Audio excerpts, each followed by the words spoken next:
이 자리에 오신 우리 성도 여러분들 저녁 식사 맛있게 하고 오셨습니까?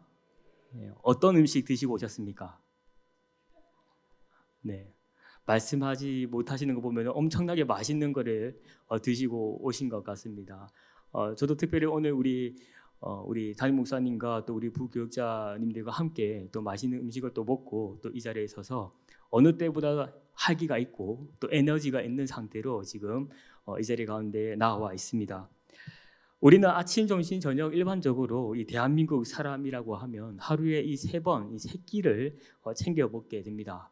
물론 이 지난 과거에 이 대한민국을 생각해 보게 되면 참 이 한 끼조차도 제대로 먹는 것이 어려웠는데 참 감사하게도 이 하나님께서 베푸신 은혜로 인하여서 우리는 이제 웬만하면은 먹을 것에 대한 걱정 없이 우리는 오히려 너무나도 먹을 것이 많아서 무엇을 먹어야 할지 그러한 고민스러운 가운데에 살아가는 그러한 시대인 것 같습니다. 그래서 한 청년이 저한테 다가와서 이런 이야기를 합니다. 목사님, 하루 3끼 말고 한 5끼 정도 먹을 수 있었으면 좋겠어요 라고 저한테 다가와서 이야기를 합니다. 그만큼 먹을 것이 많고 또 먹고 싶은 그러한 음식들이 참 많은 그러한 상황인 거죠. 그러다 보니 오늘날 이 현대인들은 자연스럽게 이 밥때가 되면 그런 생각을 합니다. 오늘은 뭐 먹지? 오늘은 뭐 먹어야 할까? 이러한 고민을 합니다. 다시 말해서 먹을 것이 너무 많아서 무엇을 선택해서 먹어야 할지 모르는 이 선택 장애가 우리에게 있다라는 것이죠.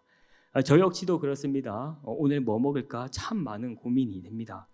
그래서 저는 어느 순간부터 이러한 고민을 하기 싫어서 우리 교회 주변에 있는 이 대학교 학식에 가서 점심때 아주 맛있는 이 식사를 하기도 합니다. 왜냐하면 매일매일마다 이 메뉴가 다양하게 나오기 때문에 그냥 올라가기만 하면 이 식사가 준비되어 있기 때문에 골고루 또 다양한 음식을 섭취하게 됩니다. 성도 여러분, 제가 오늘 여기서 단순하게 이 자리에 서서 오늘 어떤 음식 드셨습니까? 그리고 뭘 먹어야 할지 고민하고 있다라는 것을 말씀드리고자 하는 것이 아닙니다.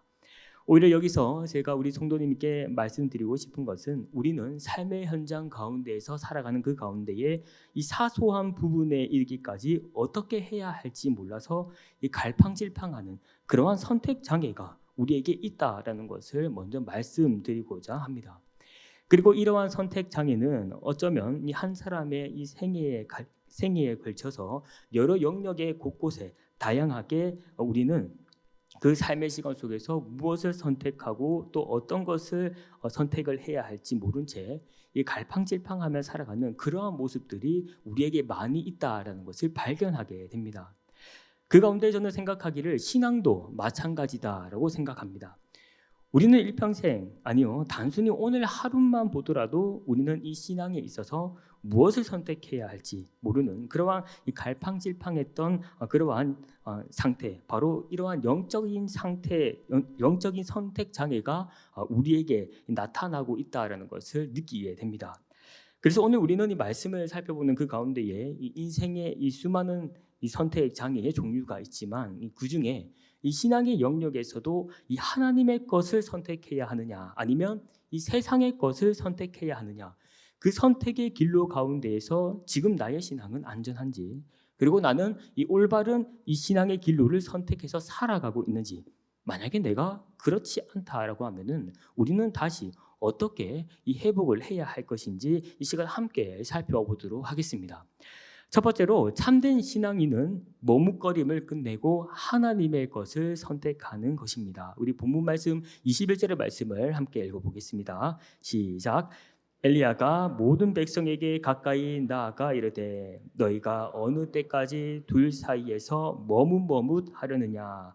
여호와가 만일 하나님이면 그를 따르고 바알이 만일 하나님이면 그를 따를지니라 하니 백성이 말 한마디도 대답하지 아니하는지라. 아멘. 오늘 본문의 이야기는 열왕기상 17장에서부터 이어집니다. 당시 엘리야 선지자는 이 북이스라엘에서 이 선지 활동을 하고 있었던 선지자입니다. 그런데 이 북이스라엘을 통치하고 있었던 이 아합 왕은 이 시돈 사람의 왕 그 딸인 이세벨과 결혼을 하게 됩니다. 그리고 이 자연스럽게 이 이방 여인이었던 이세벨은 이 자신의 그 고국에서 섬기고 있었던 바알과 그리고 이 아세라 신을 그 이스라엘 땅에 가져오게 되면서 이 북이스라엘 안에는 하나님과 그리고 이 우상을 함께 겸하여 섬기게 되는 종교 혼합주의의 그러한 정책이 펼쳐지게 됩니다. 그래서 성경은 기록하고 있기를 이 아합 왕에 대해서 평가하기를 그는 이 여로보암의 죄를 따라 행하는 것을 오히려 가볍게 여겼다라고 성경은 평가하고 있습니다. 이런 상황 속에서 이 엘리야 선지자는 가만히 있지 않았고 그를 찾아가 말하기를 하나님 여호와께서 살아 계심을 두고 맹세하노니 내 말이 없으면 수년 동안에 비도 이슬도 이 땅에 있지 아니하리라라고 이 말씀을 증거하고 난 후에 무려 이 3년 6개월이라는 그 시간 동안 이 북이스라엘 땅에 비도 이슬도 한 방울도 내리지 않고 가뭄이 그 땅 가운데에 펼쳐지게 됩니다. 오랜 시간 북이스라엘 땅에는 가뭄이 지속되었고 그 가운데에 이 아합 왕은 엘리야 선지자를 만나게 되면서 이 땅의 모든 가뭄이 이 엘리야 선지자로 인하여서 비롯된 일이다라고 말하지만 엘리야 선지자는 이 말에 굴하지 않고 오히려 이 땅에 가뭄이 임하게 된 것은 아합 당신이 여호와의 명령을 버렸고 바알을 따랐기 때문이라고 당돌하게 이 아합 왕을 꾸짖게 됩니다. 그러면서 엘리야 선지자는 이 아합 왕에게 이 바알을 섬기는 선지자 450명과 이 아세라를 섬기는 선지자 450명을 갈멜산에 불러 모아서 그들에게 이렇게 말하게 됩니다. 우리 본문 말씀 21절의 말씀을 한 번 더 함께 읽어보겠습니다. 시작. 엘리야가 모든 백성에게 가까이 나가 이르되 너희가 어느 때까지 둘 사이에 머뭇머뭇하려느냐. 여호와가 만일 하나님이면 그를 따르고 바알이 만일 하나님이면 그를 따를지니라 하니 백성이 말 한마디도 대답하지 아니하는지라. 아멘. 엘리야 선지자는 참 당돌하게 이야기했습니다. 갈멜산에 모여있던 그 우상을 섬기는 자들에게 소위 오늘날로 말하면 이 뼈 때리는 말을 하고 있는 것이죠. 너희가 어느 때까지 둘 사이에서 머뭇머뭇하고 있느냐. 여호와가 만일 하나님이면 그를 따르고 바알이 만일 하나님이면 그를 따르라. 아주 단호하고 간결한 그 명령체로 그들에게 말하게 됩니다. 오늘 우리는 이 본문의 말씀을 통해서 볼 때에 이 엘리야 선지자의 말은 단순히 우상을 섬겼던 당시 그 구약 시대에 살았던 그들에게만 말하고 있는 말씀이 아닙니다. 바로 우리에게도 해당되는 말씀으로서 우리는 신앙에서 머뭇거림을 끝내고 하나님의 것을 선택해야 한다라는 것이죠. 왜냐하면 오늘 우리는 이 땅에서 살아가는 그 가운데에 세상과 하나님을 두고 무엇을 선택해야 할지 수없이 고민하고 또 갈등하며 살아가는 존재들이기 때문입니다. 마치 앞서 말씀드린 것과 같이 세상을 선택하느냐 아니면 이 하나님의 것을 선택할 것인가에 대해서 우리는 이 영적인 선택 장애가 우리에게 있다라는 것이죠. 그래서 이러한 영적 선택 장애는 일종의 영적인 회색 지대로서 이 수많은 그리스도인이 오늘 이도 저도 아닌 신앙생활 가운데에 한쪽 다리는 어디에 둡니까? 세상에 두고 또 다른 한쪽 다리는 어디에 둡니까? 하나님의 것에 두고 있다라는 것을 말하고 있습니다. 한편 일부 자칭 그리스도인들 중에서 그들은 이렇게 이야기합니다. 나는 비록 한쪽 발은 세상에 두고 있지만 다른 한쪽은 어디입니까? 하나님의 것에 두고 있기 때문에 저는 하나님을 신실하게 믿는 그리스도인입니다 라고 말하는 이들도 더러 보게 됩니다. 저는 그들이 말하는 것을 유심히 듣게 되면서 속으로 이야기하기를 맞습니다. 지금 당신이 말씀하신 말씀이 맞습니다. 그리스도인입니다 라고 저는 말할 수 있을 것 같습니다. 그러나 이어서 덧붙여서 말하고 싶은 것은 당신은 그리스도인입니다. 하지만 당신은 유사 그리스도인 또는 명목상의 그리스도인입니다 라고 말할 수 있을 것 같습니다. 오늘 본문을 다시 보시면 이 엘리야 선지자가 바알과 아세라를 따르는 자들에게 너희가 어느 때까지 둘 사이에서 머뭇거릴 것인가 라고 묻고 있을 때에 여기서 이 번역되고 있는 이 머뭇이라는 이 히브리어의 본래의 뜻은 이 다리를 절게 되다라는 그러한 뜻을 가지고 있습니다. 성도 여러분 한번 생각해 보시길 바랍니다. 우리가 정상적으로 걷는 사람이 있다라고 생각하면 그 이미지는 다리를 들지 않고 또는 좌로나 우로나 치우치지 않고 똑바로 걸어가는 그러한 사람의 이미지를 생각하게 될 것입니다. 이처럼 엘리야 선지자는 당시 하나님과 우상을 함께 섬기는 이 거짓 선지자들에게 너희가 지금 하나님을 믿으면서 우상도 함께 섬긴다고 할 때에 정상적인 것처럼 보이지만 실상은 어떻다고 고백합니까? 다리를 절고 있는 그러한 상태로서 정상이 아니다라는 것을 말해주고 있는 것이죠. 그래서 다시 돌아와서 생각해 보면 오늘날 그리스도인들 중에서 나는 비록 한쪽 발은 세상에 두고 있지만 다른 한쪽 발은 어디입니까? 하나님의 것에 두고 있기 때문에 저는 하나님을 믿는 그리스도인입니다라고 말하는 자들에게는 정상적인 그리스도인이 아니라 그들은 유사 그리스도인, 진짜 같은데 거짓 그리스도인을 나타내고 있으며 명목상 그리스도인, 자신의 그 영혼에 그리스도인이라는 그 이름은 붙여져 있지만 그리스도인으로서 여전히 이 세상과 버타며 살아가고 있는 그러한 그리스도인으로서 설명할 수 있을 것 같습니다. 한 가지 질문 드려보겠습니다. 성도 여러분, 죄라는 것은 이 헬라어로 이 하마르티아라는 이 단어를 사용하고 있는데 이 단어의 뜻이 관역을 벗어나다라는 그러한 의미를 가지고 있습니다. 그래서 제가 지금 들고 있지는 않지만 제 손에 이 활이 있다라고 치고 제가 활을 들어서 쐈습니다. 그리고 쐈는데 이 간역을 완전히 벗어나서 이 엉뚱한 곳에 맞췄다면은 과연 제가 활을 잘 쏜 것일까요? 아니면 잘못 쏜 것일까요? 잘 쐈을까요? 못 쐈을까요? 못 쏜 게 확실하죠. 그렇다면 만약에 제가 두 번째 하사를 제가 꺼냈습니다. 그리고 이 두 번째 하사를 이 10점 만점 가운데에 10점이 아닌 9점을 탁 맞췄습니다. 그렇다면 이것은 잘한 것일까요? 아니면 못한 것일까요? 잘했습니까? 잘했다고 생각하시는 우리 성도님들. 네. 못했다. 담임 목사님 손 드시면 안 되는데. 네. 일부러 들어주신 것 같습니다. 네. 10점을 맞춰야 되는데 9점을 맞췄다. 네. 인간의 관점에서 볼 때는 아주 잘 쏜 게 맞습니다. 그러나 하나님의 관점에서 볼 때에는 잘 못 쏜 것과 같습니다. 왜냐하면 이 죄라는 것이 앞서 말씀드린 것과 같이 죄는 관역을 벗어나다라는 그러한 의미를 가지고 있을 때에 하나님께서 원하시는 그 의도는 10점을 맞추는 것인데 10점이 아닌 9점을 맞추는 것은 관역에서 벗어난 것이고 하나님의 목적과 의도에서 벗어나는 것이기 때문에 사실 잘못한 것과 같습니다. 그래서 우리는 착각해서는 안 됩니다. 어떤 착각을 하면 안 됩니까?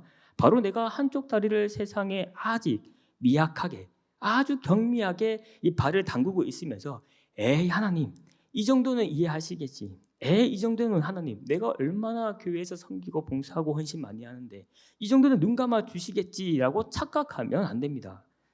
사랑하는 사상교회 성도 여러분, 오늘 우리는 우리 자신을 볼 때에 지금 나는 과연 신앙에 있어서 이 확고한 선택과 결정이 우리의 삶의 현장 가운데서 매 순간순간마다 일어나고 있는지 돌이켜봐야 할 것입니다. 지금 만약에 나의 신앙을 두고 세상과 갈등하고 있습니까? 그렇다면 높은 확률로서 이 청교도 신학자들은 이야기하기를 이미 세상에 내가 속해 있을 가능성이 크다라고 평가합니다. 그렇습니다. 영적인 영역은 그 어느 곳에서도 중립지대가 없습니다. 단편적으로 천국과 이 지옥에 중립지대가 없는 것처럼 말입니다. 그래서 오늘 하나님은 우리에게 이 부분이 아니라 우리에게 이 모든 것, 전부를 원하십니다. 마치 하나님께서 예수 그리스도를 이 땅에 보내실 때에 부분만 보내신 것이 아니라 예수 그리스도의 그 전부를 이 땅에 보내신 것과 같이 하나님은 우리에게 이 전부를 원하십니다. 바라기는 오늘 이 시간 우리는 결단하기를 원합니다. 세상과 하나님 앞에서 머뭇거리는 것이 아니라 둘 가운데에 오늘 우리가 이 섬길 자를 택하시기를 바랍니다.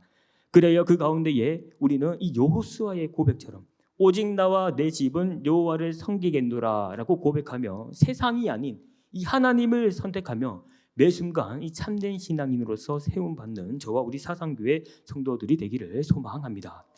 두 번째로 참된 신앙인은 무너진 삶의 재단을 다시 하나님 앞에 세우는 자입니다. 우리 본문 말씀 우리 30절과 31절의 말씀을 함께 읽어보겠습니다. 시작. 엘리야가 모든 백성을 향하여 이르되 내게로 가까이 오라. 백성이 다 그에게 가까이 가매 그가 무너진 여호와의 제단을 수축하되 야곱의 아들들의 지파의 수요를 따라 엘리야가 돌 12개를 취하니 이 야곱은 옛적에 여호와의 말씀이 임하여 이르시기를 내 이름을 이스라엘이라 하리라 하신 자더라. 아멘. 엘리야 선지자는 하나님과 우상 앞에서 머뭇머뭇거리고 있는 이 이스라엘 백성들에게 하나님이냐 아니면 우상이냐 둘 중 하나를 택해라라고 말했습니다. 그리고 이 말을 들었던 이스라엘 백성들은 그저 아무 말 없이 그 자리에 서 있게 됩니다. 그러자 이 엘리야 선지자는 이 이스라엘 백성들에게 특별한 제안을 합니다. 바로 각자 이 송아지 한 마리를 택하여 각을 뜨고 이 각자 신의 이름을 불러서 어떤 신이 불러 응답하는지 보자고 말합니다. 그러자 이스라엘 백성들은 이 송아지를 가져다가 아침부터 낮까지 이 바알의 이름을 불러가면서 그 제물 위에 이 불이 임하기를 밤낮 부르짖고 그 제단 위에서 뛰어다니면서 그 우상을 섬기는 규례를 따라서 이 자신의 몸을 칼과 창으로 이 상처까지 내가면서 그 제단 위에 불이 임하기를 계속해서 그 행동을 취하게 됩니다. 그러나 우리가 잘 알고 있는 것과 같이 그 제단, 그 제물 위에는 불이 임하지 않게 됩니다. 이어서 이제 이 엘리야 선지자 차례가 오고 엘리야는 먼저 이스라엘 백성들을 불러 모읍니다. 시선을 집중시키고 있는 것이죠. 그 가운데 이 엘리야 선지자는 이 아합과 이세벨이 이 무너뜨렸던 여호와의 그 제단을 수축하고 야곱의 그 아들들의 그 지파의 수효에 따라서 돌 12개를 취해서 그곳에 그 주방 그 여호와의 제단 가운데에 세우게 됩니다. 그리고 말하기를 옛적에 야곱에게 여호와의 말씀이 임하여 이르시기를 내 이름을 이스라엘이라 하라 하셨다라고 하면서 제단 주변에 도랑을 만들고 번제물과 나무 위에 물을 부으면서 그 행동을 급기야 3번이나 반복하여 그곳에 물이 가득하게 흥건하게 만들어 버립니다. 그리고 엘리야 선지자는 본문 말씀 37절에서 이렇게 선포합니다. 우리 같이 함께 읽어보도록 하겠습니다. 시작. 여호와여 내게 응답하소서 내게 응답하소서. 이 백성에게 주 여호와는 하나님이신 것과 주는 그들의 마음을 되돌이키심을 알게 하옵소서. 아멘. 아멘. 엘리야는 아주 강하고 담대하게 선포합니다. 여호와여 내게 응답하소서 내게 응답하소서. 이 백성에게 주 여호와는 하나님이신 것과 주는 그들의 마음을 되돌이키심을 알게 하옵소서라고 선포합니다. 그리고 이 말씀이 선포된 이후에 여호와의 불이 그곳 가운데에 강렬하게 맹렬하게 임하게 되면서 그 번제물과 나무와 흙과 그 모든 것들을 태워 버립니다. 우리는 이 엘리야 선지자와 이 우상을 섬겼던 이스라엘 백성들과의 이 대결은 단순히 어떠한 대결이 아니라 그 당시에 고대 근동 지역에 있었던 신들과의 그 전쟁, 그 싸움으로 이해해야 합니다. 당시 이스라엘 백성들은 이 바알을 이 천둥과 그리고 이 번개와 폭풍을 주관하는 신으로 믿고 있었습니다. 그러나 이 엘리야 선지자는 바알은 거짓신이라는 것을 이미 알고 있었고 우상에게 현혹되어 있는 이스라엘 백성들에게 그들의 그 정체성을 알려주기 위해서 돌 12개를 취하여 무너졌던 그 여호와 하나님의 그 제단 주변에다가 돌을 쌓고 야곱의 하나님의 이름을 부르짖으며 그들의 마음이 다시금 돌이켜지기를 그들의 마음이 다시 돌아오기를 바라고 있습니다. 그리고 엘리야 선지자가 이스라엘 백성들을 불러 모아서 그곳을 집중하게 하여 돌 12개를 세울 때에 이스라엘 백성들은 오늘날 우리가 이것을 읽었을 때와 달리 그들은 직감적으로 깨달았을 것입니다. 바로 그 돌 12개는 하나님께서 야곱을 통해서 세우신 12지파를 그들은 생각하게 되었을 것이며 그들이 지난날 헛된 우상에 현혹되어서 하나님께서 세우신 언약 백성인 12지파가 오랜 시간 동안 우상 앞에 쓰러져 있었다라는 그 사실을 그들은 깨닫게 되었을 것입니다. 또한 엘리야 선지자가 돌 12개를 세우고 이 야곱의 하나님의 그 이름 이스라엘을 부를 때에 그들에게 세기를 박듯이 물이 흥건한 제단 위에 하나님의 그 불이 임했을 때에 그들은 다시금 하나님만이 유일하신 왕이심을 그들은 알게 되었을 것입니다. 성도 여러분, 오늘 우리는 이 말씀을 보면서 사실 우리도 직감적으로 이 깨닫는 성령 하나님의 은혜가 필요한데 바로 참된 신앙인은 무너진 삶의 제단을 다시 하나님 앞에서 세우는 자가 되어야 한다라는 그 사실을 우리는 깨달아야 합니다. 앞서 첫 번째 대지에서 말씀드린 것과 같이 이 참된 신앙을 가진 사람은 머뭇거림을 끝내고 하나님의 것을 선택하는 자라고 말씀드렸습니다. 그리고 그러한 머뭇거림을 끝낸다라는 것은 세상에 한 발, 그리고 하나님에게 한 발을 두는 것을 끝내고, 하나님은 이 부분이 아니라 우리의 그 전부를 원하신다라고 말씀드린 것 같이 우리는 그 하나님에게 이 전부를 내어드리는 것이 참된 신앙입니다라는 것을 말씀드렸습니다. 그런데 여러분 어떻습니까? 우리가 그렇게 하나님에게 부분이 아니라 전부를 드리고자 결단하고 결심하는데 어떻습니까? 그렇게 살아집니까? 신앙의 연륜과 영성의 깊이의 문제를 떠나서 사실 우리의 그 존재의 이 전인이 전적 타락한 존재라고 할 때에 우리는 항상 늘 변함없이 하나님께 전부를 드리고 싶어도 사소한 것 하나부터 그러지 못하는 우리 자신을 발견하게 됩니다. 그래서 우리는 매 순간이 시험길이고 매 순간이 이 고단의 길입니다. 마치 사도 바울이 그가 고백한 것처럼 오호라 나는 공고한 사람이로다. 이 사망의 몸에서 누가 나를 건져내야 라고 고백하는 것처럼 우리는 매 순간순간마다 우리 안에 있는 그 옛자아, 바로 이 근본 죄인됨으로 인하여서 우리는 항상 하나님에게 전부를 드리지 못하는 그러한 나약한 존재임을 발견하게 됩니다. 하지만 성도 여러분, 그렇다고 해서 여기서 우리가 모든 것을 끝내면 안 됩니다.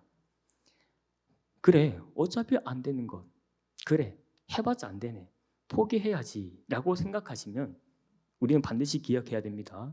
이미 죄의 속임의 상태에 들어가 있는 것입니다. 오히려 우리는 안 되기 때문에 될 때까지 해야 하고, 이 가정이 이 성화의 가정 가운데에서 점진적인 성화 가운데에 우리가 일평생 우리가 추구해야 할 행동이자 목표이자 목적이 아니겠습니까? 다시 엘리야 선지자의 모습을 보기를 원합니다. 그는 아합 왕과 이세벨이 무너뜨렸던 그 여호와의 제단 가운데에 이 널브러져 있고 쓰러져 있는 그 돌 12개를 취했습니다. 그리고 그 돌을 다시 세워서 상징적으로 이스라엘 백성들의 그 정체성을 바로 채운 것과 같이 우리도 이 참된 신앙인으로서 그리스도의 그 참된 신앙인으로서 그리고 바른 그리스도인의 그 정체성을 위해서 우리는 다시금 세워지고 세움을 받아야 할 것입니다. 살아가는 사상교회 성도 여러분, 우리가 이 참된 신앙인 또는 참된 그리스도인으로서 살아가는 것이 결코 쉽지 않다는 것을 누구나 잘 알고 있습니다. 그래서 그리스도인이 되는 것은 멀고도 먼 길입니다. 나는 그 깊이가 있는 것처럼 참된 신앙인, 참된 그리스도인 되는 것은 정말로 쉬운 일이 아닌 것 같습니다. 오늘날 단순히 교회 마당만 밟고 돌아다니면서 내가 자칭 그리스도인이라고 하는 자들이 얼마나 많이 있습니까? 자기가 쓰러져 있는지도 모르고 여전히 자신의 그 자아가 살아있고 자기의 중심적에 매여서 자기 깨어짐이 없는 그러한 삶을 살아가는 그리스도인들이 너무나도 많이 있습니다. 그래서 유사 그리스도인처럼 그리고 이 명목상 그리스도인으로 살아가는 자들이 정말로 얼마나 많이 있습니까? 마치 참된 그리스도인이 되고 싶으나 참된 그리스도인의 그 길의 가정을 걸어가기 싫어하는 우리의 그 내적인 그 죄성이 우리에게 깃들려 있다라는 것을 우리는 반드시 알아야 합니다. 그러면서 우리는 오늘 이 본문 속에서 나타난 이스라엘 백성들을 향하여 그들이 하나님을 겸하여 우상을 섬긴 것에 대해서 우리는 그들을 향해서 이 손가락질을 하며 핀잔할 수 있을 것입니다. 하지만 우리는 여기서 기억해야 합니다. 참된 신앙인으로서 살아가지 못하고 우상을 겸하여 섬긴 이스라엘 백성들을 향해서 지금 우리가 그들을 향해서 이 손가락질 한 손가락보다 움켜진 나머지 손가락이 나를 더 많이 가리키고 있다는 그 사실을 알아야 합니다. 다시 말해서 오늘 본문에서 나타난 이 우상을 겸하여 섬겼던 자들이 다른 타인이 아니라 우리 자신으로서 적용하여 오늘 내가 참된 신앙인으로서 하나님 앞에서 세워진 죄로 살아가고 있는지, 잊지 못한 모습은 없는지 생각해 봐야 한다라는 것이죠. 그래서 성도 여러분, 우리는 의도적으로 그리고 습관적으로 나의 의식이 깨어 있는 동안에 계속해서 이 영적인 주파수를 맞춰야 합니다. 아니요, 우리의 믿음의 그 선배들이 자나깨나 우리 주님을 생각했던 것처럼 우리에게 선한 것이 없다는 그러한 고백 가운데에 우리는 의도적으로 습관적으로 이 삼위 하나님을 생각하고 또 묵상해야 합니다. 바라기든 말은 하지 않아도 나의 머릿속에는, 우리의 머릿속에는 삼위 하나님께서 행하신 그 모든 일들을 날마다 생각하고 날마다 되새김질하면서 어떻게 하면 내가 참된 신앙이, 어떻게 하면 내가 참된 그리스도인으로서 이 땅 가운데서 살아갈 수 있을지 고민하고 또 고민하고 기도하는 그러한 기도하는 저와 우리 성도님들이 되기를 원합니다. 그래야 하나님께서 찾으시고 또 원하는 그 참된 신앙인이 되어서 늘 하나님 아버지의 그 마음이 있는 곳에 우리가 함께하며 하나님 아버지의 그 꿈과 비전을 드러내며 하나님 아버지의 그 마음을 이 참된 그리스도인이 되어서 참된 신앙인이 된 우리를 통해서 그 아버지 하나님의 마음을 시원케 할 수 있는 그런 저와 우리 사성교회 성도들이 되기를 주님의 이름으로 축원합니다.